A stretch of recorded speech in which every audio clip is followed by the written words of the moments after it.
सारे के सारे साथियों को नमस्कार। स्वागत है फिर से आपका एक नए दिन एक नए लेक्चर में। हेमेटोलॉजी पढ़ रहे हैं अपन। लास्ट लेक्चर में मैं आपको आरबीसी का फॉर्मेशन से लेकर आरबीसी के डेस्ट्रॉय होने तक की जर्नी पढ़ा चुका हूं। डेस्ट्रॉय होने से बनने वाला सबस्टेंस होता है बिलीरुबिन, जिसके मेटाबॉलिज्म को अपन पूरी तरीके से कंप्लीट कर चुके हैं। मेटाबॉलिज्म में अपन ने डायरेक्ट बिलीरुबिन, इनडायरेक्ट बिलीरुबिन और टोटल बिलीरुबिन के बारे में पूरी तरीके से डिस्कस कर लिया है, परंतु पिक्चर अभी बाकी है। बोले तो आरबीसी कंप्लीट नहीं हुई है, अभी बहुत सारे फैक्ट अपन को आरबीसी के बारे में जानने हैं। तो आरबीसी के बारे में एक नया फैक्ट जो बोर्ड पर लिखा हुआ है, हेडिंग है variation in number of RBC. Variation का मतलब है बदलाव। अब बदलाव क्या आ सकता है आरबीसी के नंबर में? तो दो तरह के बदलाव आ सकते हैं, या तो आरबीसी के नंबर बढ़ेंगे या फिर आरबीसी के नंबर कम होंगे। तो ऐसी कौन कौन सी अवस्थाएं हैं जिनमें आरबीसी के नंबर बढ़ जाते हैं, और ऐसी कौन कौन सी अवस्थाएं हैं जिनमें आरबीसी के नंबर कम हो जाते हैं?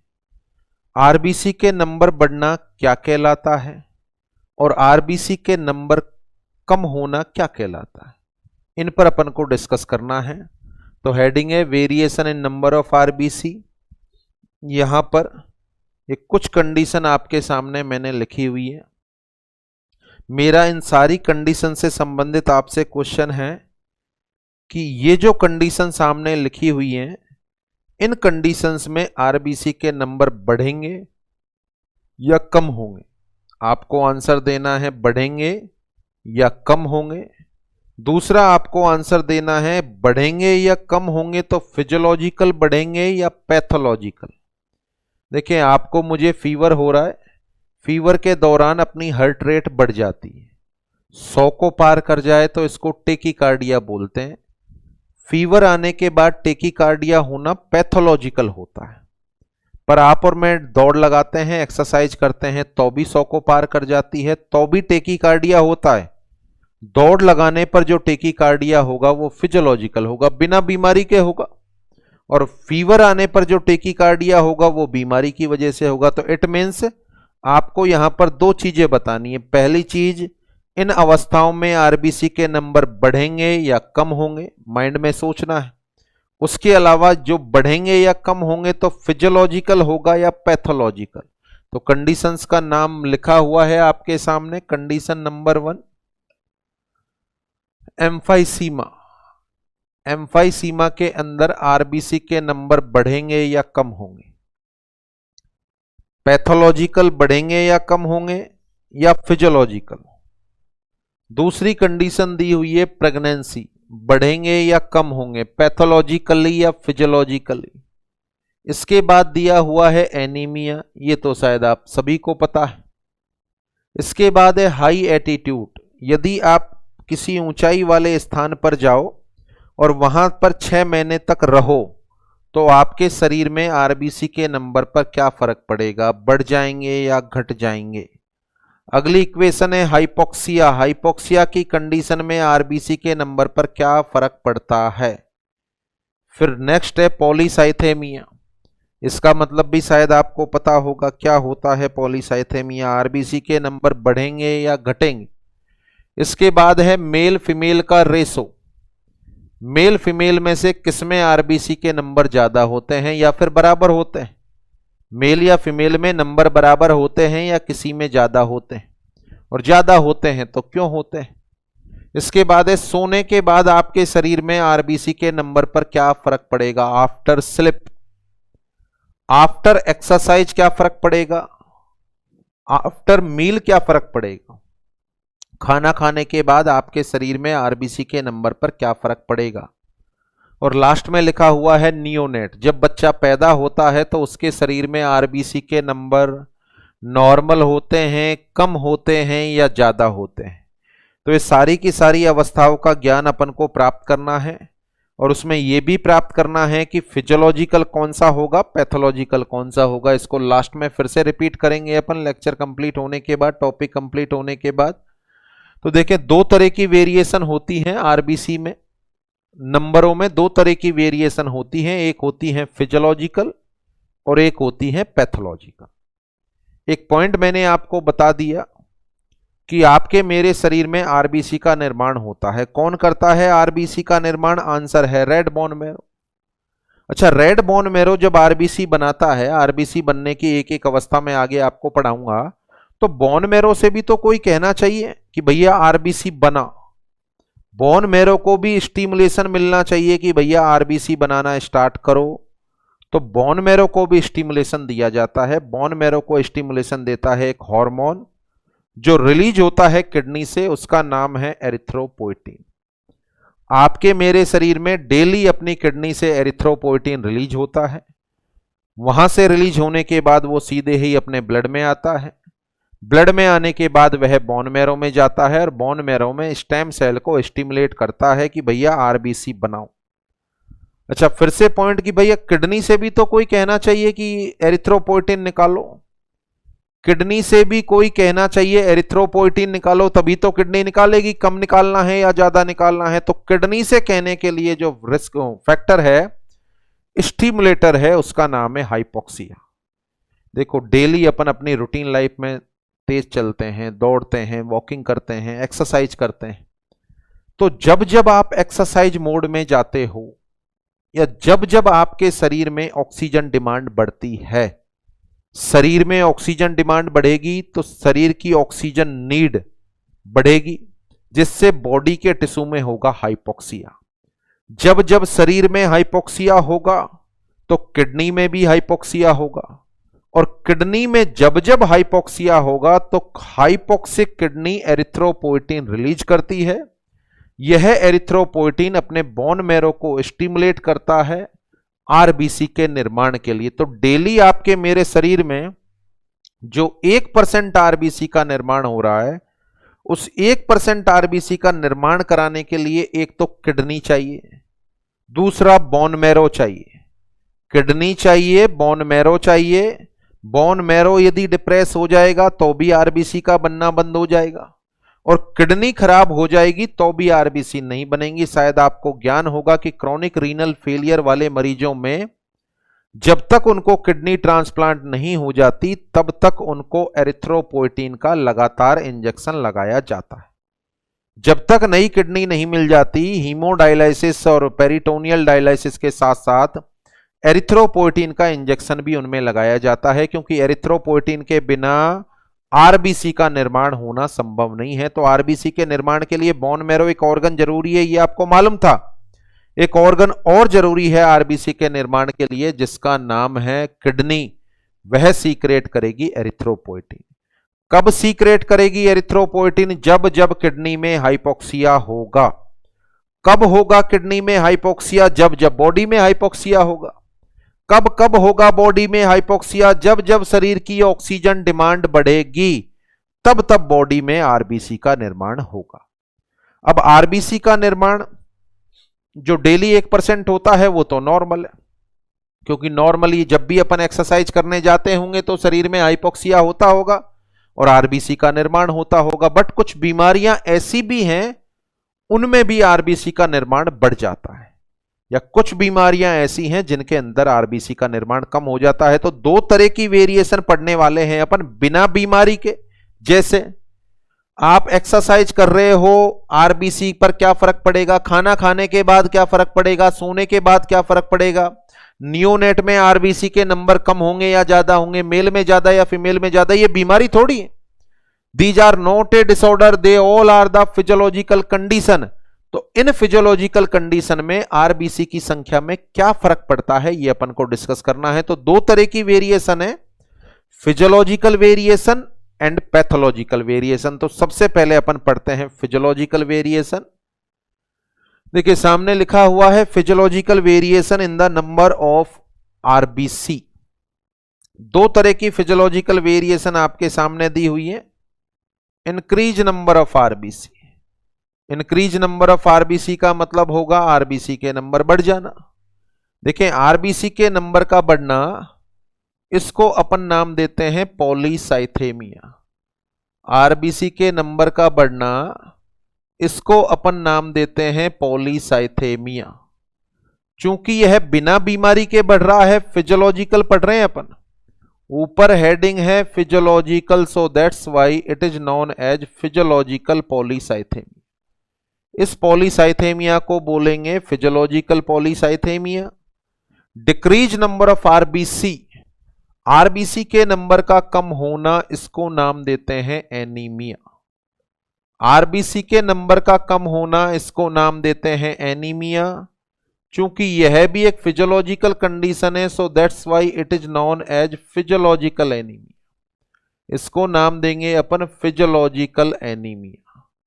तो दो तरह की वेरिएशन हो गई, फिजियोलॉजिकल पॉलीसाइथेमिया, पॉलीसाइथेमिया बोले तो इंक्रीज नंबर ऑफ आरबीसी, और फिजियोलॉजिकल एनीमिया, एनीमिया बोले तो डिक्रीज नंबर ऑफ आरबीसी। देखें आरबीसी में ये दो स्पेशल शब्द हैं जो इस्तेमाल होते हैं।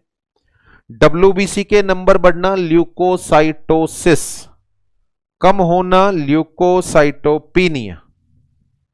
प्लेटलेट के नंबर बढ़ना थ्रोम्बोसाइटोसिस, कम होना थ्रोम्बोसाइटोपिनिया। ऐसे ही आरबीसी के नंबर बढ़ना और घटने के लिए ये शब्द इस्तेमाल कर सकते हैं। आरबीसी के नंबर बढ़ना एरिथ्रोसाइटोसिस, आरबीसी के नंबर कम होना एरिथ्रोसाइटोपिनिया। बट नो, आरबीसी के लिए दो स्पेशल शब्द इस्तेमाल किए जाते हैं। आरबीसी के नंबर बढ़ना पॉलीसाइथेमिया, आरबीसी के नंबर कम होना एनीमिया। जो दो तरह के होते हैं, फिजियोलॉजिकल और पैथोलॉजिकल। बोर्ड पर अभी वर्तमान में लिखा हुआ है फिजियोलॉजिकल। तो देखें यहां लिखा हुआ है increase number of RBC physiologically, इन अवस्थाओं में आरबीसी के नंबर बढ़ जाएंगे। नियोनेट, नियोनेट में आरबीसी के नंबर ज्यादा होंगे। नॉर्मल संख्या होती है 6 से 8 मिलियन। जब दुनिया में किसी भी बच्चे का जन्म होता है तो जन्म होने के बाद उसके अंदर आरबीसी के नंबर 6 से 8 मिलियन होते हैं। सेक्स रेशो में अपन बात करें तो मेल के अंदर आरबीसी के नंबर फीमेल से ज्यादा होते हैं। मेल में होते हैं 4 से 4.5 से 5.5 मिलियन, जबकि फीमेल में होते हैं 4 से 5 मिलियन, नॉर्मल काउंट। खाना खाने के बाद आपके शरीर में आरबीसी के नंबर बढ़ जाते हैं। एक्सरसाइज करने के बाद भी आपके शरीर में आरबीसी के नंबर बढ़ जाते हैं। यदि आप ऊंचाई वाले स्थानों पर जाएंगे, ऊंचाई वाले स्थानों पर जाएंगे, बोले तो आपको लद्दाख भेज दिया जाए 6 महीने के लिए, या फिर आपको नैनीताल भेज दिया जाए, उत्तराखंड भेज दिया जाए और वहां पर आप साल भर तक रहें, तो आपके शरीर में जो यहां आरबीसी के नंबर थे वहां पर आरबीसी के नंबर ज्यादा हो जाएंगे। तो हाई एटीट्यूड पर भी आरबीसी के नंबर बढ़ जाते हैं। उसके अलावा आरबीसी के नंबर कम हो जाते हैं प्रेगनेंसी के दौरान, और आरबीसी के नंबर कम हो जाते हैं आफ्टर द स्लिप। सोने के बाद भी आरबीसी के नंबर कम हो जाते हैं। अब इन सभी का अपन को लॉजिक ढूंढना है कि क्यों तो बढ़ जाते हैं और क्यों कम हो जाते हैं। क्यों तो बढ़ जाते हैं और क्यों कम हो जाते हैं। तो कंडीशन नंबर 1, इन नियोनेट, इन नियोनेट, नियोनेट में आरबीसी के नंबर नॉर्मल से ज्यादा होते हैं। नॉर्मल आरबीसी काउंट होता है नियोनेट के अंदर 6 से 8 मिलियन।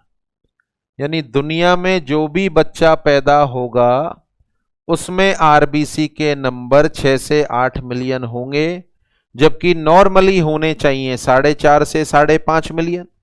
परंतु बच्चे में जब 6 से 8 मिलियन हैं तो इसका जनरल सा कारण है, अडल्ट की उस बच्चे से तुलना करें तो बच्चे में पॉलीसाइथेमिया है, बच्चे में फिजियोलॉजिकल पॉलीसाइथेमिया है, बट ये वर्ल्ड में पैदा होने वाले समस्त बच्चों में होगा।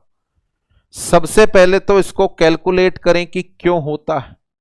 देखो 9 महीने की जर्नी गुजारने के बाद बच्चे का जन्म होता है।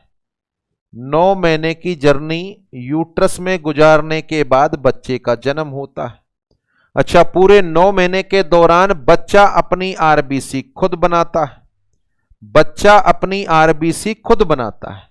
यदि मैं आपसे कहूं कि इंसान में सर्वाधिक ग्रोथ एंड डेवलपमेंट की जो पर्टिकुलर फेज होती है वो आफ्टर यूटेराइन लाइफ या बिफोर यूटेराइन लाइफ, तो आप खुद सोचो, आपके मेरे शरीर के समस्त ऑर्गन का निर्माण कहां हुआ? यूटेराइन लाइफ में। पैदा होने के बाद तो केवल उनका साइज बढ़ा, बाकी एक एक सेल का डिफरेंशिएशन, सारे के सारे ऑर्गन का निर्माण यूटेराइन लाइफ के अंदर होता है। तो इसका मीनिंग क्या है कि 9 महीने तक बच्चे में सर्वाधिक ग्रोथ होती है, तो 9 महीने तक बच्चे में ऑक्सीजन डिमांड बेहद ज्यादा होती है। 9 महीने तक बच्चे में ऑक्सीजन डिमांड बहुत ज्यादा होती है। अच्छा, बच्चे में 3-4 महीने के बाद किडनी का निर्माण हो जाता है। जब बच्चे में ऑक्सीजन डिमांड बेहद ज्यादा होगी तो बच्चे के शरीर की तुलना करें अडल्ट से, तो अपन बोल सकते हैं कि यूटेराइन लाइफ के दौरान बच्चे की बॉडी में हमेशा हाइपोक्सिया मिलेगा, क्योंकि पहली बात तो खुद सांस नहीं ले रहा है, मदर की आरबीसी के द्वारा उसको ऑक्सीजन ट्रांसपोर्ट की जा रही, खुद की आरबीसी मदर की आरबीसी से ऑक्सीजन ग्रहण कर रही है, तो शरीर में हाइपोक्सिया रहेगा। अच्छा, शरीर में हाइपोक्सिया रहेगा तो बच्चे में एरिथ्रोपोएटिन का सीक्रेशन, अभी अभी पढ़ाया आपको, हाइपोक्सिया होगा तो एरिथ्रोपोएटिन का सीक्रेशन बढ़ेगा, और एरिथ्रोपोएटिन का सीक्रेशन शरीर में ज्यादा होगा तो बताओ आरबीसी का निर्माण ज्यादा होगा? आरबीसी का निर्माण ज्यादा होगा, बोले तो मोर एरिथ्रोपोइसिस। इसलिए कोई भी बच्चा जो इस दुनिया में पैदा होता है उसके अंदर आपको पॉलीसाइथेमिया देखने को मिलेगा। यस और नो? तो आंसर है आपका यस। आंसर है आपका यस। लॉजिक मैंने बता दिया। हर बच्चे में 6 से 8 मिलियन आरबीसी होंगी। 9 महीने तक जो यूटेराइन लाइफ में वह रहता है यूट्रस के अंदर, उस दौरान उसके शरीर में मैक्सिमम ग्रोथ एंड डेवलपमेंट होता है, जिसकी वजह से उसकी ऑक्सीजन डिमांड सर्वाधिक होती है। ऑक्सीजन डिमांड सर्वाधिक है तो बच्चे में अधिकांशतः हाइपोक्सिया मिलेगा, और हाइपोक्सिया मिलेगा तो बच्चे की किडनी के द्वारा एरिथ्रोपोएटिन का सीक्रेशन ज्यादा होगा, और एरिथ्रोपोएटिन का सीक्रेशन ज्यादा होगा तो आरबीसी भी ज्यादा बनेंगी। बोले तो मोर आरबीसी होंगी। कितनी आरबीसी होंगी? 6 से 8 मिलियन। जैसे ही बच्चे का जन्म हो गया, उसने सांस लेना स्टार्ट कर दिया, अब ऑक्सीजन का सैचुरेशन उसके शरीर में बढ़ गया। जब ऑक्सीजन सैचुरेशन उसके शरीर में बढ़ा तो सीधा सा मतलब है हाइपोक्सिया कम हो गया। जब हाइपोक्सिया कम हुआ तो शरीर में एरिथ्रोपोएटिन भी कम हो गया, क्योंकि बच्चा 9 महीने बाद खुद सांस लेने लग गया। तो अब आरबीसी का प्रोडक्शन पहली बात कम हो जाएगा। साथ में जो ये 6 से 8 मिलियन आरबीसी बनी है, ये जो 6 से 8 मिलियन आरबीसी बनी है, इनमें से 1 से 2 मिलियन या 2 से 3 मिलियन आरबीसी जन्म के पहले सप्ताह में नष्ट हो जाएंगे। 2 से 3 मिलियन आरबीसी इसमें से घटा दो, और 2 से 3 मिलियन आरबीसी घटाओगे तो नॉर्मल नंबर आ जाएंगे, 4.5 से 5.5 मिलियन आरबीसी बचेंगी। ये जो 2 से 3 मिलियन आरबीसी हैं, ये जन्म के पहले सप्ताह में डिस्ट्रॉय होती है, और जन्म के पहले सप्ताह में डिस्ट्रॉय होने का मतलब डिस्ट्रक्शन 24 आवर के बाद स्टार्ट हो जाता है। बच्चे का जन्म होते ही इनका डिस्ट्रक्शन स्टार्ट हो जाता है। जब आरबीसी का डिस्ट्रक्शन होगा तो बिलीरुबिन का लेवल बढ़ेगा, और बिलीरुबिन का लेवल बढ़ना बच्चे में कौन सी बीमारी कोज करेगा? जॉन्डिस। और आप सारे साथियों ने अच्छे से पढ़ा हुआ है कि जन्म के पहले सप्ताह में होने वाले जॉन्डिस को क्या नाम देते हैं अपन? Physiological jaundice. जन्म के पहले सप्ताह में होने वाले जॉन्डिस को क्या नाम देते हैं अपन? आंसर है फिजियोलॉजिकल जॉन्डिस। तो बताओ, दुनिया में पैदा होने वाले हर एक बच्चे में जॉन्डिस होगा। जो भी बच्चा इस दुनिया में पैदा होगा जॉन्डिस होगा ही होगा। कब होगा ये फिजियोलॉजिकल जॉन्डिस? जन्म के 24 घंटे के बाद। क्यों होगा ये फिजियोलॉजिकल जॉन्डिस? क्योंकि बच्चे के अंदर आरबीसी के नंबर नॉर्मली अडल्ट में पाई जाने वाली आरबीसी के नंबर से ज्यादा है। 6 से 8 मिलियन है। क्यों ज्यादा है उसका लॉजिक मैंने सिखा दिया। तो ये आरबीसी जन्म के पहले सप्ताह में टूटती हैं, और ये आरबीसी नॉर्मल नंबर में कन्वर्ट होती हैं। तो जितनी ज्यादा आरबीसी टूटेंगी उतना बिलीरुबिन बढ़ेगा, और बिलीरुबिन बढ़ेगा तो क्या कॉज करेगा? Physiological jaundice. तो अच्छे से आपको ज्ञान है। बताओ, दुनिया में पैदा होने वाले हर एक बच्चे में जन्म के पहले सप्ताह में क्या डेवलप होता है? आंसर है physiological jaundice. Is that clear? Physiological jaundice होने का कारण क्या है, यहां पर समझ पा रहे हैं आप, आरबीसी के नंबर ज्यादा होना। अब ये फिजियोलॉजिकल जॉन्डिस भी अलग अलग होता है। कोई बच्चा ऐसा जिसके अंदर इतना ज्यादा जॉन्डिस हो जाए कि उसको अस्पताल में भर्ती करा के फोटोथेरेपी तक देनी पड़ती है। किसी बच्चे में जॉन्डिस होके भी निकल जाता है, ना तो घर वालों को मालूम ही नहीं चलता।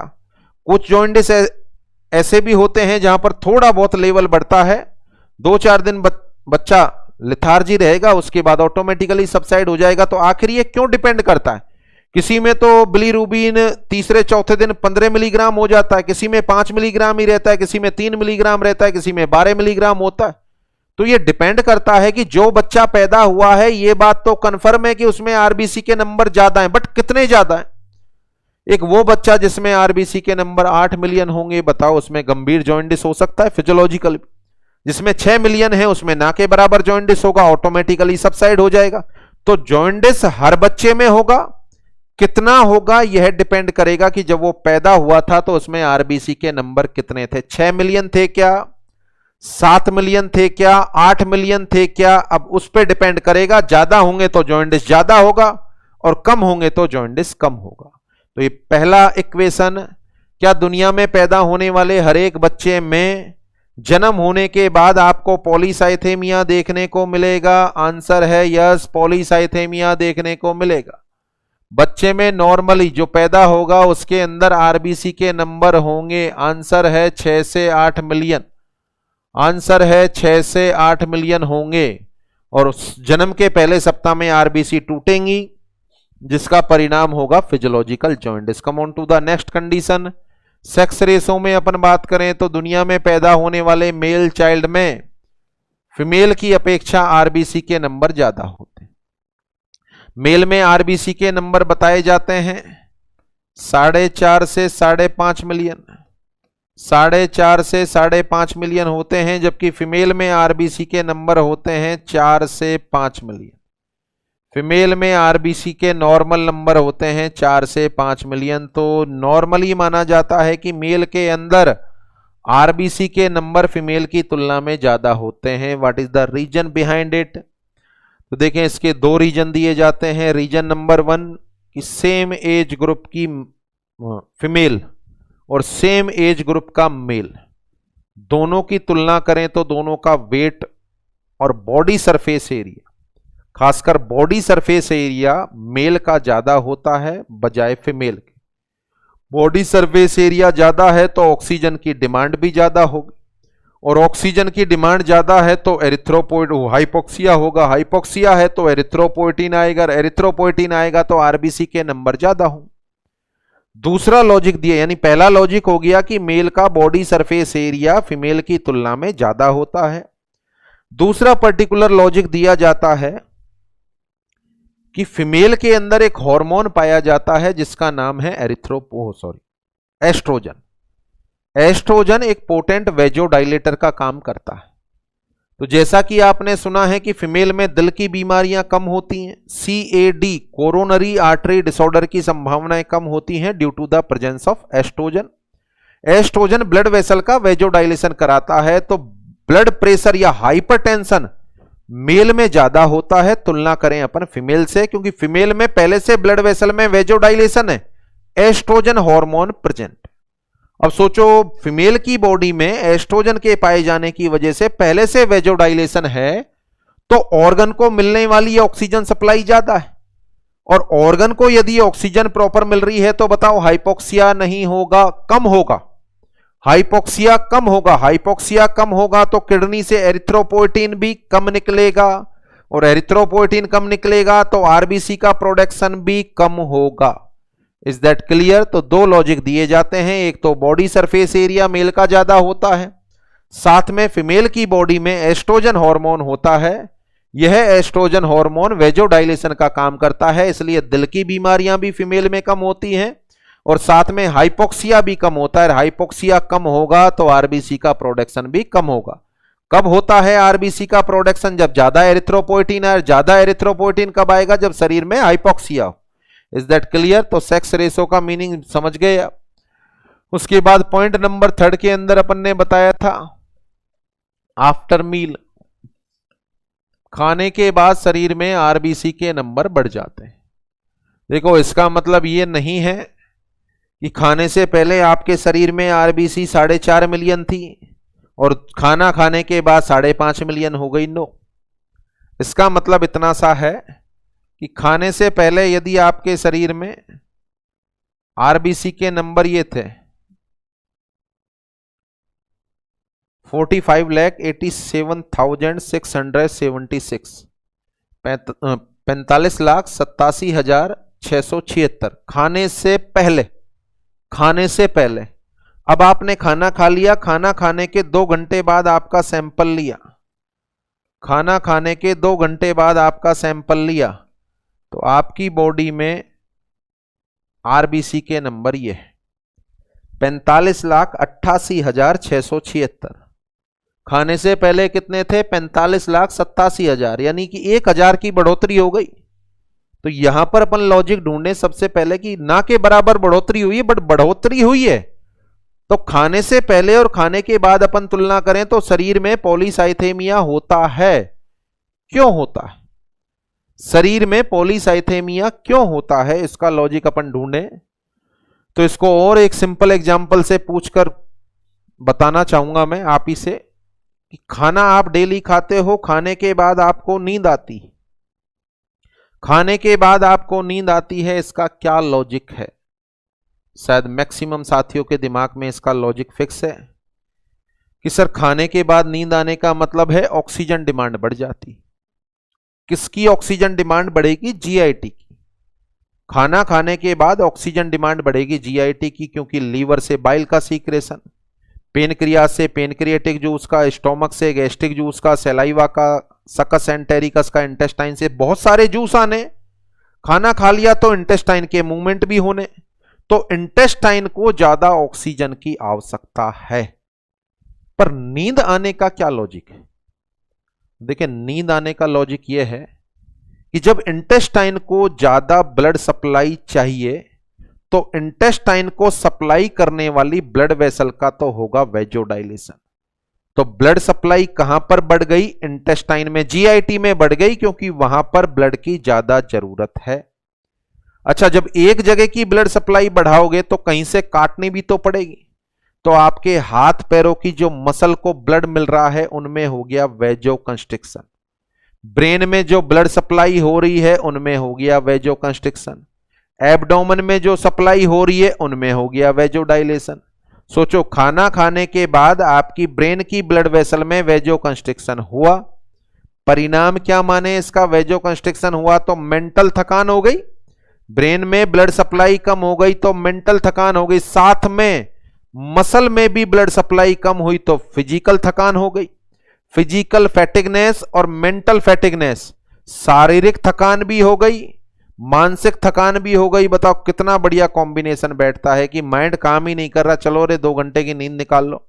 अच्छा, शरीर भी काम नहीं कर रहा, खाना खाने के बाद निढाल हो गया, चलने की इच्छा ही नहीं हो रही, जाने की इच्छा ही नहीं हो रही, चलो 2 घंटे सोने के बाद चलते हैं। तो ये लॉजिकल है, फिजियोलॉजिकल बदलाव होते हैं बॉडी में, तभी अपन को नींद आती है। सेम उसी तरीके से जब जीआईटी की ब्लड सप्लाई बढ़ेगी और अदर ऑर्गन की ब्लड सप्लाई कम होगी तो अदर पार्ट में थोड़ा बहुत हाइपोक्सिया होगा, थोड़ा बहुत हाइपोक्सिया होगा तो किडनी में भी हाइपोक्सिया होगा, किडनी में हाइपोक्सिया तो एरिथ्रोपोएटिन ज्यादा, और एरिथ्रोपोएटिन ज्यादा तो वहां से पर्टिकुलर स्प्लीन से आरबीसी रिलीज हो जाएंगी, क्योंकि देखो एरिथ्रोपोएटिन ज्यादा है। अब ये आंसर भी आ रहा होगा कि सर एकदम से 2 घंटे में कैसे बढ़ गई? आपने तो पढ़ाया है कि इनको बनने में 7 दिन का समय लगता है। बिल्कुल सही है, बट स्प्लीन में भी तो आरबीसी रखी हुई रहती है, 240 ml स्टोरेज बताया था। तो जैसे ही किडनी से एरिथ्रोपोएटिन आएगा, पहुंचेगा बोन मैरो में कि वहां ब्लड के अंदर आरबीसी बढ़ाओ, तो बोन मैरो आरबीसी को रिलीज करेगा, बट वो स्प्लीन में जाएंगी। जब स्प्लीन में आरबीसी जाने वाली तो रखी हुई आरबीसी कहां आ जाएंगी? सर्कुलेशन में, तो वहां तो पहले से तैयार है। स्प्लीन में तो थोड़ी बहुत आरबीसी पहले से तैयार है, तो स्प्लीन से रिलीज हो जाती हैं। तो खाना खाने के बाद ऑक्सीजन डिमांड बढ़ती है, जीआईटी की बढ़ती है, बाकी पार्ट के अंदर हाइपोक्सिया डेवलप होता है। इस वजह से खाना खाने के बाद बॉडी में आरबीसी के नंबर बढ़ जाते हैं। सेम इसी तरह का लॉजिक अप्लाई करेंगे अपन आफ्टर एक्सरसाइज। एक्सरसाइज करने के बाद बॉडी में आरबीसी के नंबर बढ़ जाते हैं, यस और नो। सेम एग्जाम्पल को रिपीट कर लें अपन। एक्सरसाइज से पहले ये थे 45,87,000, एक्सरसाइज करने के बाद हो गए 45,89,000। 45,89,000 हो गए आरबीसी के नंबर। 2000 पर क्यूबिक एमएम ऑफ ब्लड ये बढ़ गए। क्यों बढ़ गए? यदि इसका लॉजिक ढूंढें, आप एक्सरसाइज करने गए, आपकी बॉडी की मसल ने ज्यादा काम किया। ज्यादा काम तभी तो करेंगी जब उनको ऑक्सीजन सप्लाई होगी, तो शरीर में हाइपोक्सिया हुआ। दौड़ लगाते हैं तो रेस्पिरेशन रेट भी तो बढ़ जाती है, बॉडी कंपनसेट करती है क्योंकि जरूरत ज्यादा है। तो जब बॉडी में हाइपोक्सिया हुआ तो सेम प्रोसेस दोहराया गया। किडनी में हाइपोक्सिया हुआ, जब आप दौड़ लगाते हो तो बॉडी की मसल की ब्लड सप्लाई बढ़ जाती है। जब बॉडी की मसल की बढ़ेगी तो कहीं से काटना भी तो पड़ेगा, तो बाकी के पार्ट में हाइपोक्सिया होगा, बाकी के पार्ट में से किडनी में भी हाइपोक्सिया होगा, ज्यादा एरिथ्रोपोइटिन आएगा, बोन मैरो से कहेगा आरबीसी रिलीज करो। बोन मैरो में तैयार आरबीसी रिलीज होकर स्प्लीन में पहुंचेगी, फिर स्प्लीन में जो स्टोर आरबीसी हैं वो ब्लड सर्कुलेशन में आ जाएंगी। तो एक्सरसाइज करने के बाद आपकी बॉडी में आरबीसी के नंबर बढ़ जाते हैं due to the condition of hypoxia. हर एक का एक ही लॉजिक है, जब जब शरीर में हाइपोक्सिया होगा बॉडी में आरबीसी के नंबर बढ़ जाएंगे। अगले पॉइंट के अंदर अपन बात करें, that is the high attitude. अगर आप निचले स्थानों से हाई एटीट्यूड की तरफ जाते हैं, ऊंचाई वाले स्थानों पर जाते हैं, जैसे कि आप लेह लद्दाख घूमने गए जो बहुत ही ऊंचाई पर है, उत्तराखंड गए जो बहुत ऊंचाई पर है, और वहां पर आपको रहना पड़े। फॉर एग्जाम्पल 6 महीने बाद आपकी नौकरी लग जाए एम्स ऋषिकेश में, और वहां पर आप नौकरी करें, तो देखें बॉडी में क्या फिजियोलॉजिकल बदलाव आएंगे। यहां से जा रहे हैं आप आपके घर से जा रहे हैं, आपकी बॉडी में आरबीसी ये है 44,87,630। आप एम्स ऋषिकेश में नौकरी करने लग गए। साल भर बाद यदि आपका ब्लड सैंपल लिया जाए, साल भर बाद यदि आपका ब्लड सैंपल लिया जाए तो शायद आपकी आरबीसी ये मिलेंगी। देखो यहां पर 44 लाख पर क्यूबिक एमएम थी, एक साल नौकरी करने के बाद 48 लाख पर क्यूबिक एमएम आपके शरीर में आरबीसी हो गई। क्यों हो गई आरबीसी? क्योंकि जहां पर आप काम कर रहे हो प्रकृति ने वहां का नेचर में ऑक्सीजन कम दी। अब ऑक्सीजन कम दी है तो वहां पर रहने वाले सारे लोगों में ऐसा होता है। ऑक्सीजन कम है तो एटमॉस्फेयर से तो लड़ नहीं सकते कि भैया ऑक्सीजन बढ़ाओ, तो बॉडी खुद कंपनसेट करती है। बॉडी खुद कंपनसेट करती है। कंपनसेशन ये होगा कि वहां पर आप रहने लगे हो तो यहां जहां रह रहे हो वहां की तुलना में वहां आपके शरीर में हाइपोक्सिया हो रहा है, तो जो लोग वहां पर रह रहे हैं उनके अंदर एरिथ्रोपोइटिन का लेवल अपने से ज्यादा होगा, और एरिथ्रोपोइटिन ज्यादा है तो कॉमन सेंस की बात है आरबीसी का प्रोडक्शन भी ज्यादा होगा। तो अपन बात करें लोअर एटीट्यूड से निचले स्थानों से हायर एटीट्यूड की तरफ जब इंसान जाता है तो बॉडी में आरबीसी के नंबर बढ़ जाते हैं।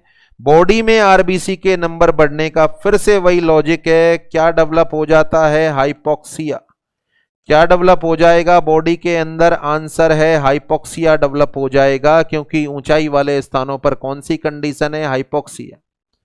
देखें गौर करें, सबका लॉजिक एक है कि बॉडी के अंदर डेवलप हो जाता है हाइपोक्सिया। कौन कौन सी कंडीशन है जिनमें आरबीसी के नंबर बढ़ेंगे? नियोनेट में sex ratio, after meal, after exercise, after high attitude. अब सबका लॉजिक आपके सामने। नियोनेट में क्यों बढ़े हुए रहते हैं आपको पता है, और ये बढ़ी हुई आरबीसी डेस्टॉय भी होती हैं जो कोच करती हैं फिजियोलॉजिकल जॉइंटिस। मेल में ज्यादा होते हैं बजाय फीमेल के बॉडी सरफेस एरिया, दूसरा फीमेल में पाया जाने वाला एस्ट्रोजन, तीसरा खाना खाने के बाद और एक्सरसाइज के बाद बढ़ जाते हैं, क्योंकि दोनों ही कंडीशन में शरीर में हाइपोक्सिया होता है। और ऊंचाई पर जाओगे तो भी आरबीसी के नंबर बढ़ जाएंगे, क्योंकि एनवायरनमेंट में क्या चीज है? हाइपोक्सिया है।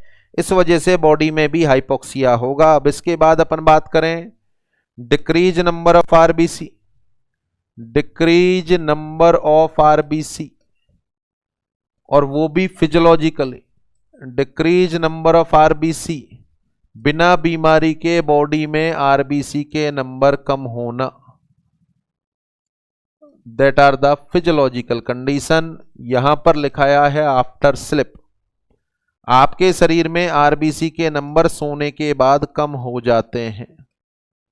आपके शरीर में आरबीसी के नंबर सोने के बाद कम हो जाते हैं। रात को 10 बजे सोने से पहले आपका ब्लड सैंपल लिया, आरबीसी हैं 50,92,306, 50,92,306। गहरी नींद में आप सो गए, 4 घंटे बाद आपका सैंपल लिया, 50,91,808।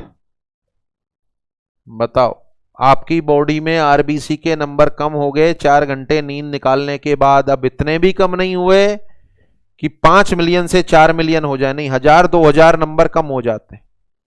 क्यों कम हो जाते हैं सोने के बाद? तो गौर करो आप, सोने के बाद आपका रेस्पिरेशन सैलो हो जाता है। क्यों सैलो हो जाता है?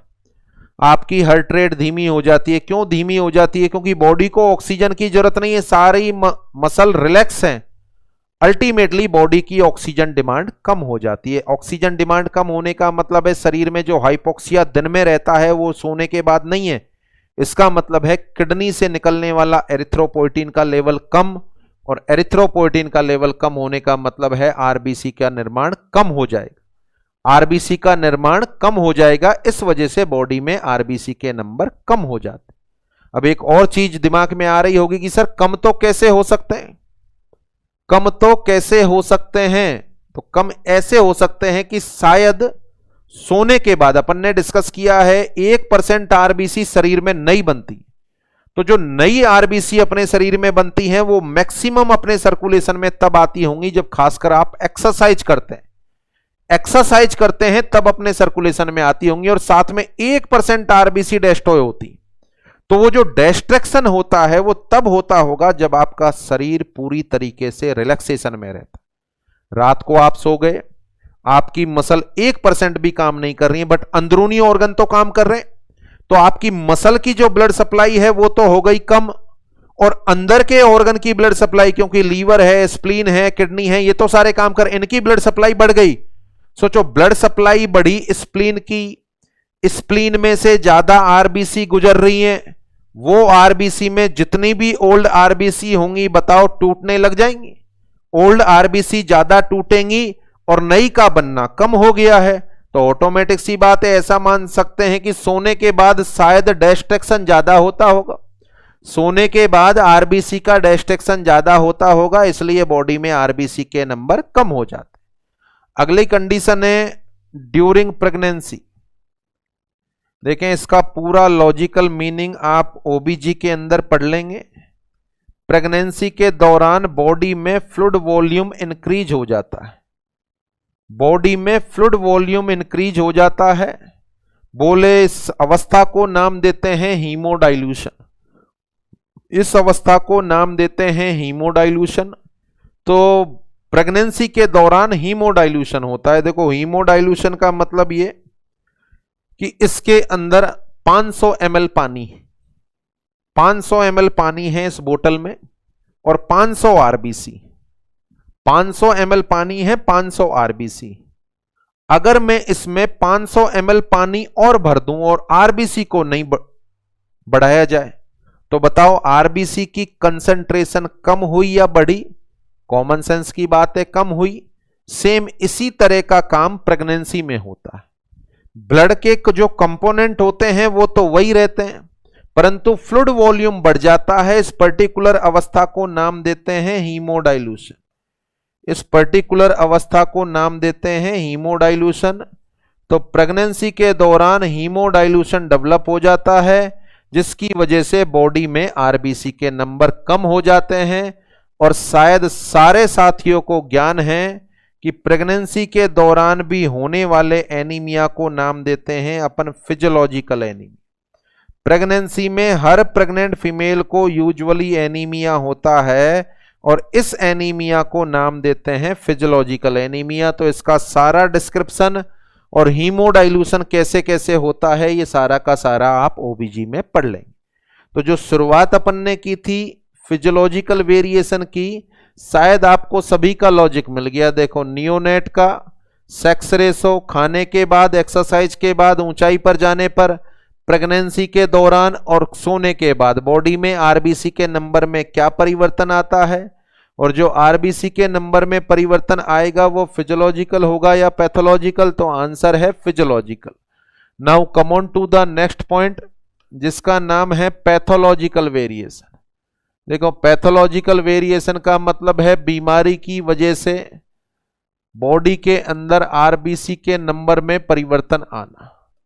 बीमारी की वजह से बॉडी के अंदर आरबीसी के नंबर में परिवर्तन आना। तो देखें पैथोलॉजिकल वेरिएशन को सेम उसी तरीके से increase number of RBC, increase number of RBC, RBC के नंबर बढ़ जाना, इसको अपन पॉलीसाइथेमिया नाम देंगे। और जो पैथोलॉजिकल पॉलीसाइथेमिया है, जो पैथोलॉजिकल पॉलीसाइथेमिया है उसको नाम दिया जाता है पॉलीसाइथेमिया वेरा। देखो पॉलीसाइथेमिया दो तरह का होगा, फिजियोलॉजिकल पॉलीसाइथेमिया उसको तो पॉलीसाइथेमिया ही नाम देंगे, दूसरा पैथोलॉजिकल पॉलीसाइथेमिया जिसको अपन बोलेंगे पॉलीसाइथेमिया वेरा। उसके अलावा decrease number of RBC, decrease number of RBC, RBC के नंबर कम होना, इसको अपन नाम देते हैं एनीमिया। आरबीसी के नंबर कम होना, इसको अपन नाम देते हैं एनीमिया। अब देखें यहां पर एनीमिया के बारे में कुछ भी डिस्कस नहीं करेंगे अपन, ये एक बड़ा चैप्टर है। जो दुनिया में जितने भी तरह के एनीमिया होते हैं ये सारा का सारा मैं आपको हीमोपोइसिस का टॉपिक कंप्लीट होने के बाद पढ़ाऊंगा, तो अभी इस पर कुछ भी डिस्कस ना किया जाए तो बेहतर होगा। बस इतना याद रखना, decrease number of RBC is known as anaemia. कौन कौन से पैथोलॉजिकल एनीमिया होते हैं वो ए से लेकर जेड तक अपन सारे पढ़ेंगे। दुनिया में सारे तरह के एनीमिया मैं आपको इस चैप्टर में पढ़ाऊंगा, बट उसके लिए थोड़ा वेट करें। तो इसको तो अपन डिस्कस नहीं करें, अपन डिस्कस करें इस शब्द को, किसी बीमारी की वजह से शरीर में आरबीसी के नंबर बढ़ जाना। किसी बीमारी की वजह से शरीर में आरबीसी के नंबर बढ़ जाना, कंडीशन का नाम है पॉलीसाइथेमिया वेरा। अब कोई ऐसी कंडीशन का नाम बताओ जिसके अंदर पॉलीसाइथेमिया वेरा डेवलप हो जाता है। कोई भी ऐसी कंडीशन जिसके अंदर पॉलीसाइथेमिया वेरा डेवलप हो जाता है। तो देखें कंडीशन होती है, एक रेस्पिरेटरी डिसऑर्डर है जिसके अंदर पॉलीसाइथेमिया वेरा डेवलप हो जाता है। उस रेस्पिरेटरी डिसऑर्डर का नाम है एम्फाइसीमा। उस रेस्पिरेटरी डिसऑर्डर का नाम है emphysema. Emphysema is a chronic irreversible disorder of alveoli characterised by permanent destruction of alveoli. Emphysema किस तरीके से डेवलप होता है, कई सारे क्वेश्चन हैं जो इसके अंतर्गत बनते हैं। एम्फाइसीमा में कई सारे क्वेश्चन हैं जो बनते हैं। कौन कौन से क्वेश्चन बनते हैं देखें, इसी पार्ट को अपन डिस्कस करें। पहला क्वेश्चन बनता है, what is the most common cause of emphysema. What is the most common cause of emphysema. Emphysema का मोस्ट कॉमन कॉज कौन सा होगा, आंसर है स्मोकिंग। सबसे पहले इसका मीनिंग बता दूं मैं, एम्फाइसीमा को शामिल करते हैं अपन सीओपीडी में। एम्फाइसीमा को शामिल करते हैं अपन सीओपीडी में। सीओपीडी जैसा कि आपको नॉलेज होगी, chronic obstructive pulmonary disorder. Chronic obstructive pulmonary disorder, दो बीमारी आती हैं इसमें, one is the chronic bronchitis, second is the emphysema. Emphysema का मोस्ट कॉमन कॉज होता है smoking. The most common cause of emphysema is smoking. तो एक बार नहीं, बहुत बार आपके एग्जाम में रिपीट हुआ क्वेश्चन है। The most common cause of COPD, the most common cause of COPD, COPD का मोस्ट कॉमन कॉज कौन सा होगा, आंसर है स्मोकिंग। कई बार पूछा गया क्वेश्चन है the most common cause of emphysema, इसका भी आंसर होगा स्मोकिंग। अच्छा, एम्फाइसीमा होने का मतलब है इंसान के लंग्स पूरी तरीके से डैमेज हो गए।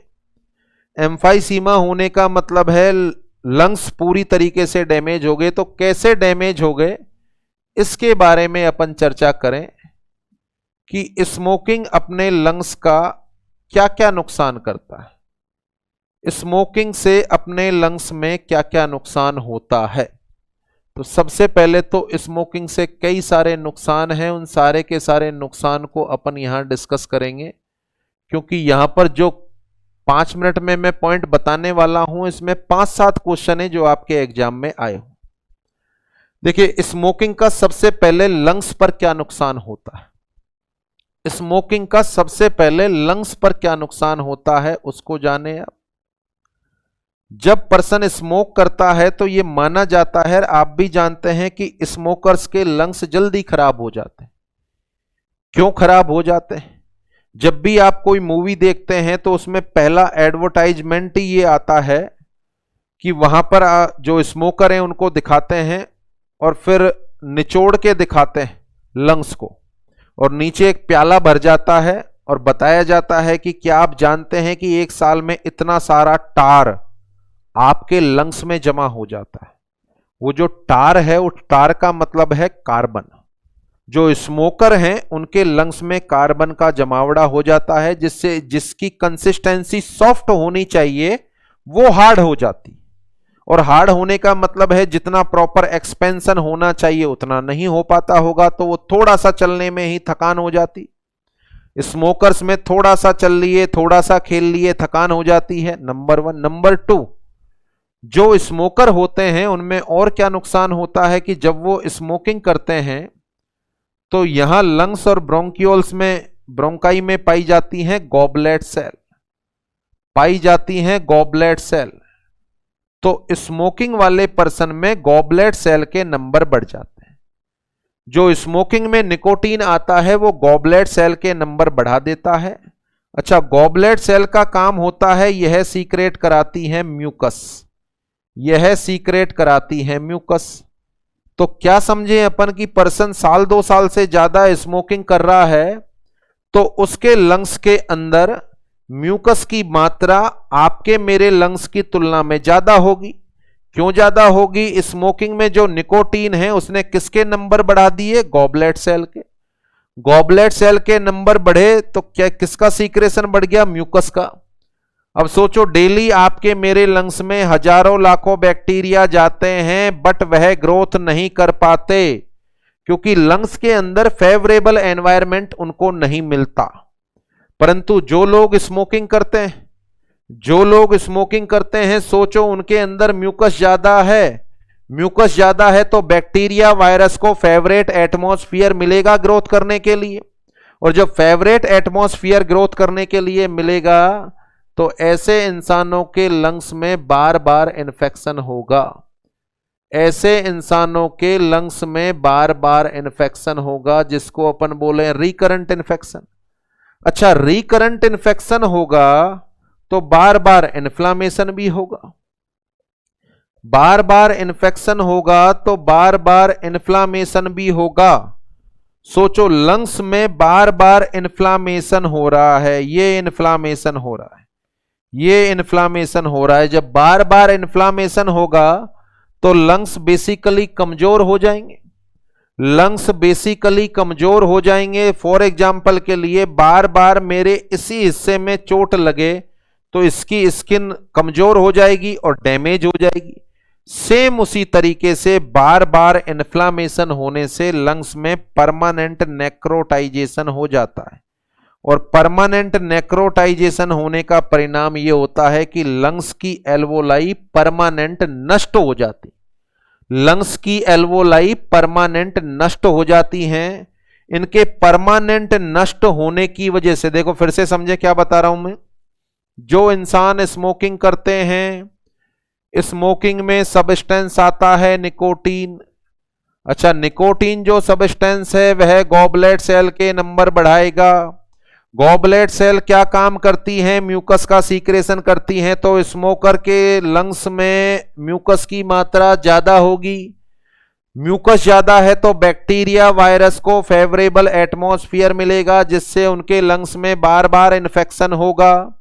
बार बार इन्फेक्शन होगा तो बार बार इन्फ्लामेशन होगा, बार बार इन्फ्लामेशन से लंग्स कमजोर हो जाएंगे और लंग्स में परमानेंट नेक्रोटाइजेशन हो जाएगा। इसका मतलब परमानेंट एल्वोलाई नष्ट हो गई, और एल्वोलाई का परमानेंट नष्ट होना और एयर स्पेस में डिस्टेंशन होना, इसी बीमारी का नाम होता है एम्फाइसीमा। परमानेंट डिस्ट्रॉय हो गए लंग्स। सोचो यहां पर हो क्या रहा है, यहां पर कैपिलरी के द्वारा ब्लड एक्सचेंज हो रहा है। दो तरह की कैपिलरी है यहां पर, एक तो पल्मोनरी आर्टीरियल कैपिलरी और पल्मोनरी वीनस कैपिलरी।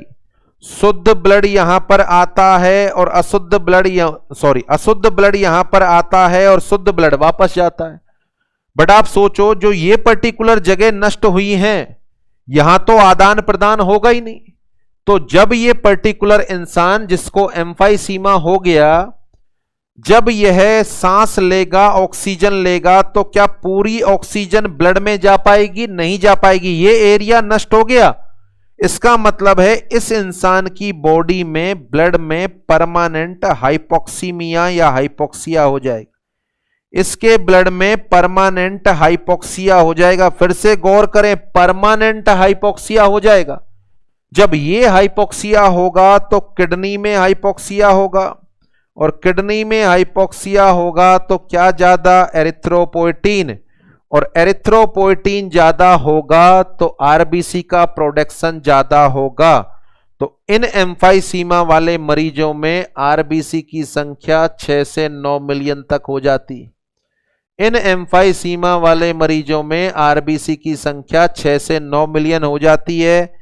यह बीमारी पैथोलॉजी या यह कंडीशन बीमारी की वजह से डेवलप हुई है। So that's why it is A pathological polycythaemia. इसके दो मेन फीचर होते हैं एम्फाइसीमा के। एक तो परमानेंट पॉलीसाइथेमिया इनमें मिलेगा, साथ में बीमारी की शुरुआत होती है डिस्निया से। स्मोक करने वालों में यदि चलने फिरने पर डिस्निया होता है पहले, तो प्रोग्रेसिवली बीमारी आगे बढ़ती है, फिर बैठे बैठे भी डिस्निया होने लग जाता है। तो ये जो पर्टिकुलर स्मोकर्स होते हैं, इनमें डिस्निया जब होने लगता है तो यह गहरी गहरी सांस लेते हैं, और ये डीप ब्रेथिंग लगातार चलती रहती है। सोचो लगातार 2, 4, 6 महीने, क्योंकि ठीक तो होने से रहे लंग्स परमानेंटली डिस्ट्रॉय हो गए। अब जब ये लगातार गहरी गहरी सांस लेंगे तो देखो क्या परिणाम होगा। नॉर्मली देखो आप सांस ले रहे हो, ये थोरेसिक केज का डायामीटर है, ये है हॉरिजॉन्टल। कौन सा है ये? हॉरिजॉन्टल। अच्छा, ये आगे वाला और ये पीछे वाला। आगे से पीछे अपन बात करें, एंटीरियो पोस्टीरियर। एंटीरियो पोस्टीरियर, तो गौर करें आप, हॉरिजॉन्टल डायामीटर एंटीरियो पोस्टीरियर डायामीटर से ज्यादा है। अपना हॉरिजॉन्टल थोरेसिक केज का डायामीटर एंटीरियो पोस्टीरियर से ज्यादा है। बट जब इंसान 2, 4, 6 महीने, साल, 2 साल लगातार गहरी गहरी सांस लेगा तो चेस्ट का एक्सपेंशन इस तरीके से हो जाएगा।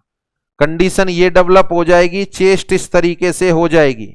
और इस तरीके से चेस्ट होने का मतलब होगा कि हॉरिजॉन्टल डायामीटर तो ये, और एंटीरियर पोस्टीरियर इतना बड़ा होगा। इसका मतलब एपी डायामीटर हॉरिजॉन्टल डायामीटर से ज्यादा होगा। अभी वर्तमान में क्या है? हॉरिजॉन्टल डायामीटर एपी डायामीटर से कम है, और इस तरह की चेस्ट यदि हो जाएगी तो उसको बोलेंगे बैरल शेप्ड चेस्ट।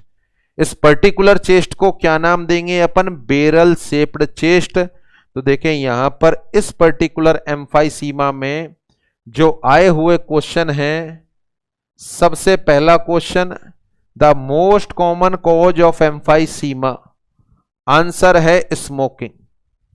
इसके कैरेक्टरिस्टिक्स पूछे गए हैं। कैरेक्टरिस्टिक्स के अंदर आता है barrel shaped chest. Barrel shaped chest, barrel shaped chest develop हो जाता है। कैसे डेवलप होता है? डिस्निया की वजह से। कैसे डेवलप होता है? डिस्निया की वजह से। पॉइंट नंबर 2, साथ में इसमें पॉलीसाइथेमिया वेरा डेवलप हो जाता है। साथ में डेवलप हो जाएगा पॉलीसाइथेमिया वेरा। ये इसके मेन कैरेक्टरिस्टिक्स होते हैं। देखें ये जो बोर्ड पर जो भी लिखा हुआ है सारा आपके एग्जाम में पूछा गया। Most common cause of COPD smoking, most common cause of emphysema smoking, which of the following condition are commonly seen in patient with emphysema, answer है बेरल शेप्ड चेस्ट और पॉलीसाइथेमिया वेरा। पॉलीसाइथेमिया वेरा क्यों हो रहा है? Permanent alveoli नष्ट हो गई, तो वो इंसान जिसमें एल्वोलाई नष्ट हो गई, क्या सांस लेने में ऑक्सीजन पूरी यूटिलाइज हो रही है, ब्लड में पहुंच रही है? नहीं हो रही। लंग्स का कुछ हिस्सा तो डैमेज हो गया, तो उसके ब्लड में परमानेंट हाइपोक्सिया डेवलप हो गया। उसके बाद परमानेंट हाइपोक्सिया का मतलब है एरिथ्रोपोइटिन ज्यादा और आरबीसी के नंबर ज्यादा, इसलिए पॉलीसाइथेमिया वेरा होगा। बेरल शेप्ड चेस्ट क्यों होगी? पर्सन को बीमारी की शुरुआत डिस्निया से होती है और गहरी गहरी सांस वो लगातार लेता है। गहरी सांस लेने का परिणाम होगा पर्सन का एपी डायामीटर हॉरिजॉन्टल डायामीटर से ज्यादा हो जाएगा। इसी अवस्था को बोलते हैं अपन barrel shaped chest. That is clear. इसके अलावा अपन स्मोकिंग को डील कर रहे हैं। स्मोकिंग की वजह से पहला नुकसान तो लंग्स को होता है, सबसे ज्यादा नुकसान तो लंग्स को होता है। लंग्स के खराब होने की संभावना है क्योंकि यहां पर एम्फाइसीमा डेवलप हो जाता है। अच्छा, एक क्वेश्चन शायद और आ रहा होगा आपके माइंड के अंदर। वो क्वेश्चन ये आ रहा होगा कि सर रेस्पिरेटरी डिसऑर्डर है, रेस्पिरेटरी डिसऑर्डर है और रेस्पिरेटरी डिसऑर्डर है तो बाकी के रेस्पिरेटरी डिसऑर्डर में भी तो हो सकता है, बाकी के रेस्पिरेटरी डिसऑर्डर में भी तो हो सकता है स्मोकिंग, सॉरी बाकी के रेस्पिरेटरी डिसऑर्डर में भी तो पॉलीसाइथेमिया वेरा हो सकता है। देखें सही सोच रहे हैं आप कि निमोनिया में नहीं होता क्या पॉलीसाइथेमिया? वहां भी तो ऑक्सीजन सैचुरेशन कम होता होगा। अच्छा, ट्यूबरक्लोसिस में नहीं होता, अस्थमा में नहीं होता। देखें गौर फरमाएं, जो नाम मैंने लिए हैं they all are reversible disorder, होने के बाद ठीक हो जाएंगे। निमोनिया ऐसा थोड़ी है 5 साल चलेगा। ट्यूबरक्लोसिस हाँ 5 साल चलेगी तो उसके बाद पॉलीसाइथेमिया हो सकता है। ये डिसऑर्डर कैसा है? इर्रिवर्सिबल। इर्रिवर्सिबल तो यहां पर पॉलीसाइथेमिया लंग्स की बीमारियों में होगा, परंतु कौन सी बीमारियों में होगा? इर्रिवर्सिबल में। जो रिवर्सिबल है वो तो 2-4-5 दिन में ठीक हो जाएंगी, क्योंकि लंग्स के अंदर संक्रमण है तो बताओ इंसान को चैन थोड़ी पड़ेगा, अस्पताल में भर्ती होगा और 5-7 दिन में रिकवर हो जाएगा, तो 5-7 दिन में पॉलीसाइथेमिया नहीं होगा। बट यदि परमानेंट चलेगी तो पॉलीसाइथेमिया होगा, इसलिए केवल एम्फाइसीमा में होता है। तो एक तो लंग्स को नुकसान है, क्या कार्डियोवैस्कुलर सिस्टम को भी नुकसान है? क्या स्मोकिंग करने से कार्डियोवैस्कुलर सिस्टम को भी नुकसान है क्या? आंसर है यस। जब पर्सन स्मोकिंग करता है तो स्मोकिंग से सब्सटेंस निकलता है निकोटीन। देखें कार्डियोवैस्कुलर सिस्टम में जो सीएडी होती है, कोरोनरी आर्टरी डिसऑर्डर, उसका मेन कारण माना जाता है एथेरोस्क्लेरोसिस और दूसरा हाइपरटेंशन। हाइपरटेंशन सारी बीमारियों की जड़ है, यानी कार्डियोवैस्कुलर डिसऑर्डर के लिए जो मेन रिस्क फैक्टर है वो हाइपरटेंशन है। तो कार्डियोवैस्कुलर डिसऑर्डर पे कैसे इफेक्ट डालेगा? स्मोक करने में जो धुआं लंग्स में जाएगा उसमें निकोटीन होगा और निकोटीन ब्लड वेसल में पहुंच जाएगा। निकोटीन का काम होता है, यह एक पोटेंट वेजोकंस्ट्रिक्टर है, यह एक पोटेंट वेजोकंस्ट्रिक्टर है, बोले तो ब्लड वेसल का वेजोकंस्ट्रिक्शन कराएगा। सोचो ब्लड वेसल का वेजोकंस्ट्रिक्शन होगा तो परिणाम है इंसान का ब्लड प्रेशर बढ़ेगा। इंसान का ब्लड प्रेशर बढ़ेगा तो कार्डियोवैस्कुलर डिसऑर्डर होने की संभावना बढ़े। नॉर्मल इंसान और स्मोकर में अपन तुलना करें तो स्मोकर वाले पर्सन में कार्डियोवैस्कुलर डिसऑर्डर या सीएडी होने की संभावना नॉर्मल इंसान से 5 गुना ज्यादा होती, नॉर्मल इंसान से 5 गुना ज्यादा संभावना होती है। तो कार्डियोवैस्कुलर डिसऑर्डर होने की संभावना का कारण क्या है? निकोटीन। निकोटीन ब्लड वेसल का क्या करेगा? वेजोकंस्ट्रिक्शन, और वेजोकंस्ट्रिक्शन से क्या बढ़ेगा? बीपी बढ़ेगा, और बीपी बढ़ेगा तो कार्डियोवैस्कुलर डिसऑर्डर होंगे। स्मोकिंग के और नुकसान, अच्छा लंग्स में मेनली क्या कॉज करता है? ये सीओपीडी। सीओपीडी में 2 बीमारी आती हैं, क्रोनिक ब्रोंकाइटिस और एम्फाइसीमा। क्रोनिक ब्रोंकाइटिस और एम्फाइसीमा, उसके अलावा बहुत सारे कैंसर भी होते हैं।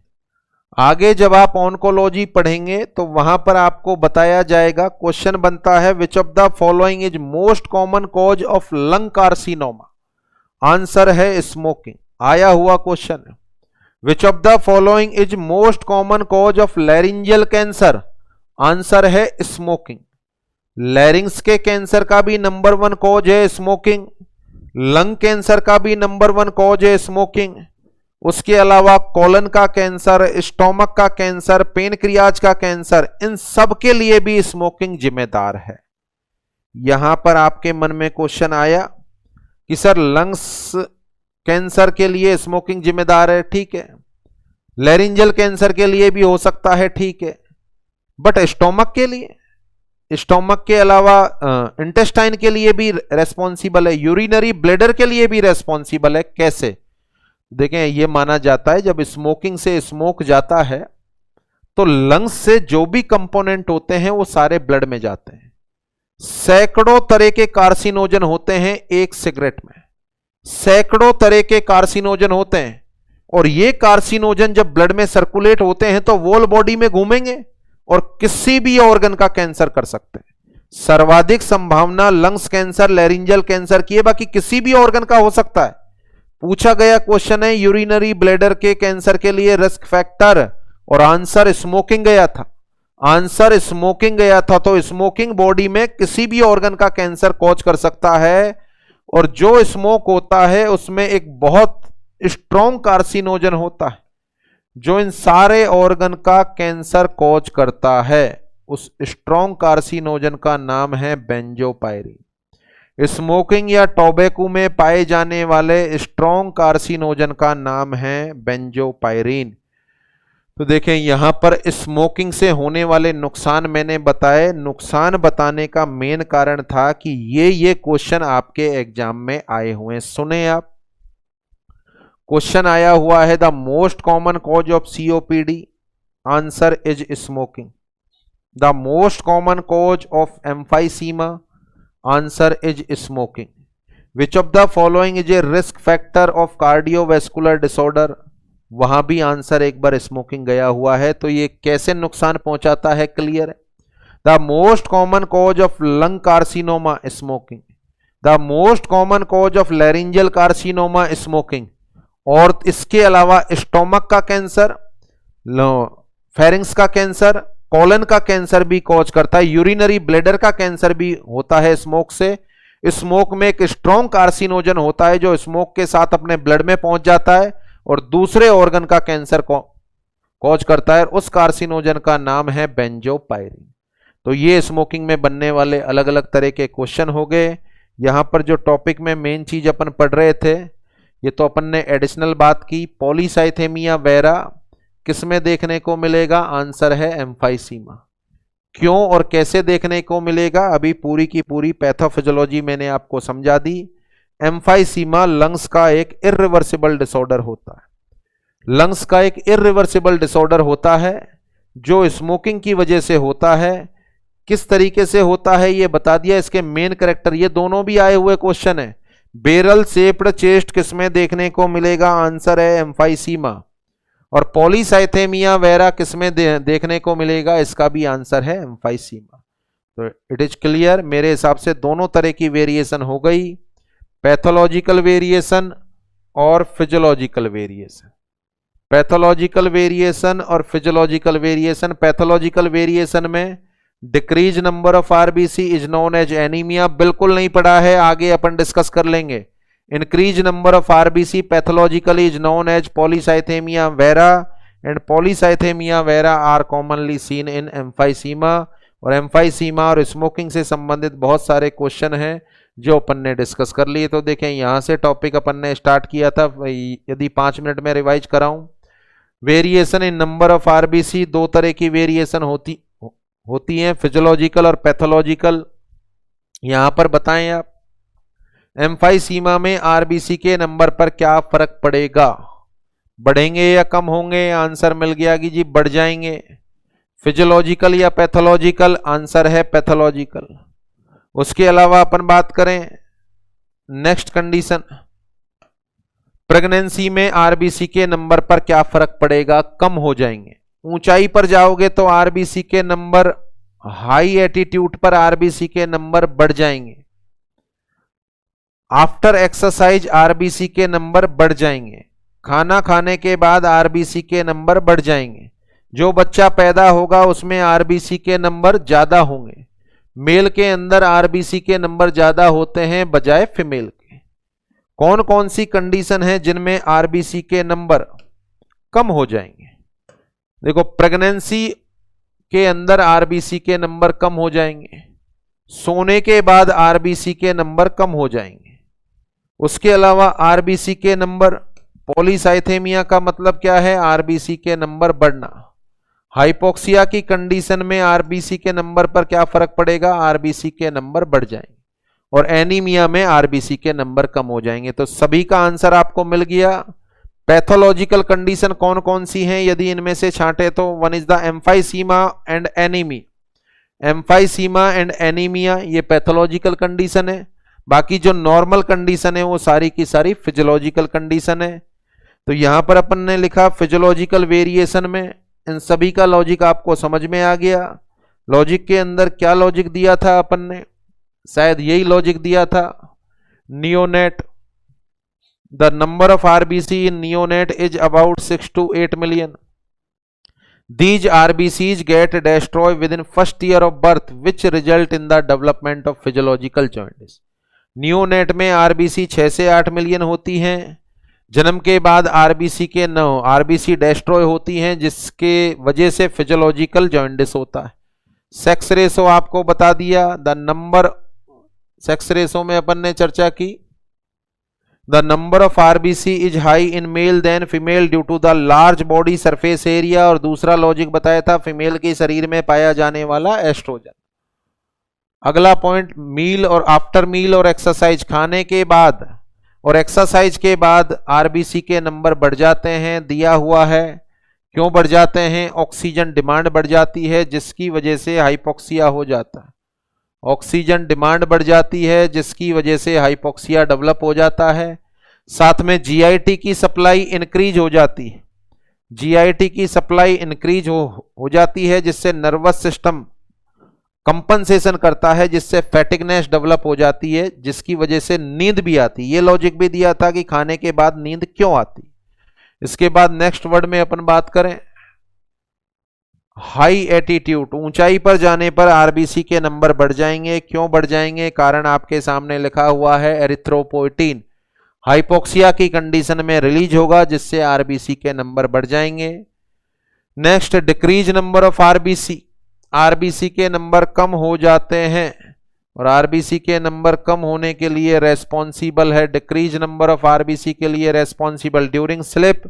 सोने के बाद आरबीसी के नंबर कम हो जाएंगे। एंड ड्यूरिंग प्रेगनेंसी, प्रेगनेंसी के दौरान कम होने का कारण है हीमोडाइल्यूशन। इसके बाद नेक्स्ट अपन ने पढ़ा pathological anaemia.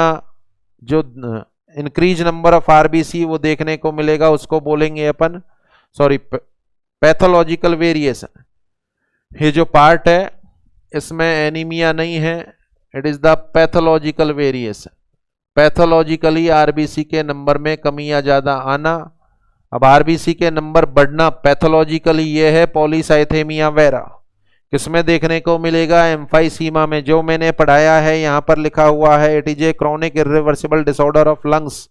Emphysema caused due to smoking. Smoking will increase more goblet cell. Goblet cell release more mucus, जिसकी वजह से इन्फेक्शन होगा। इन्फेक्शन से इन्फ्लामेशन होगा और इन्फ्लामेशन से लंग्स डैमेज हो जाएंगे। यही लॉजिक दिया था अपन ने। आगे बढ़े। इसके अलावा अपन ने डिस्कस किया है पैथोलॉजिकल एनीमिया। तो दीज आर द पॉइंट जिन पर अपन ने डिस्कस किया है।